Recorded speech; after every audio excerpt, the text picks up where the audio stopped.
This week in the field, nothing short of complete and utter failure.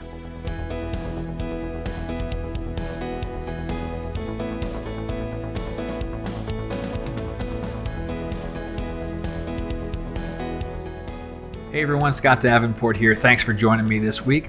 Really quick, I have workshops coming up at the latter half of 2017.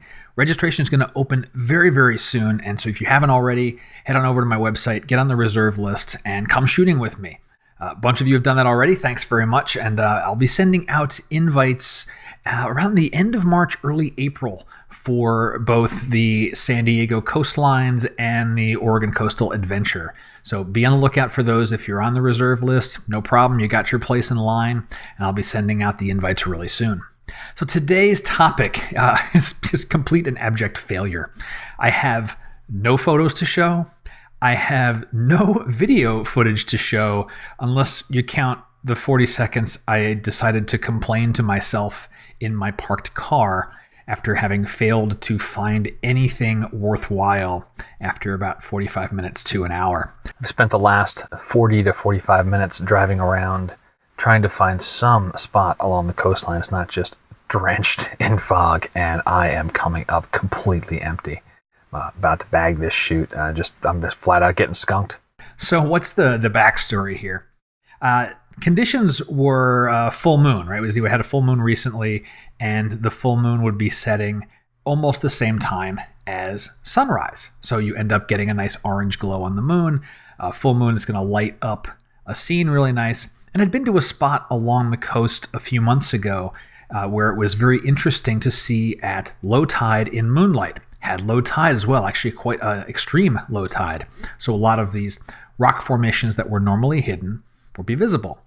So as I'm driving down to the beach area, the fog became thicker and thicker and thicker, to the point where I had to drive slowly on the freeways because I couldn't see very far in front of me. I'm thinking to myself, all right, maybe this is going to clear up. It doesn't. I get over the hills and, coming rolling down toward the shore, it's just as bad. And, I ended up getting completely skunked. Just nothing happened. It wasn't even worth taking the bag out of the car, let alone the camera out of the bag. So, complete and total bust. Why am I bothering to share this? Well, part of it is this is what happened recently. And I think that's kind of part of why you might come back to this channel week after week. You're seeing, some real world experiences, what's going on in, photography world. This happens. And unfortunately, this is what happened to me this time. And really, to add insult to injury, it was the day after daylight savings. So I'd gotten up extra early and my brain was still even an hour earlier than that. So I was pretty much, miserable most of the day. My family could probably attest to that. I was tired and cranky, and I didn't have anything to show for it. So after this whole depressing diatribe, is there a tip of the week? Yeah, there is. It's roll with it. This stuff happens. It will eventually happen to you, and if it hasn't already. And it's part of the game of landscape photography.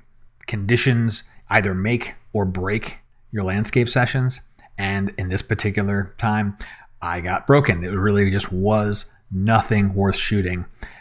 Foreground subjects that were more than 5 feet away were already shrouded in incredibly thick fog.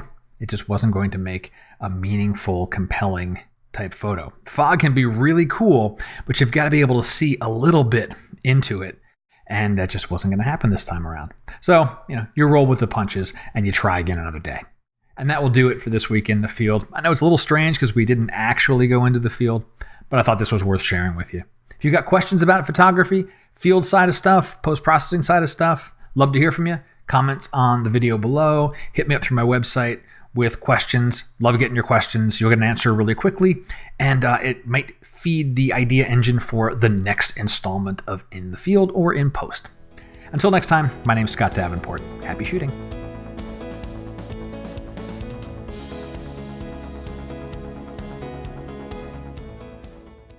Thanks for joining me this week in the...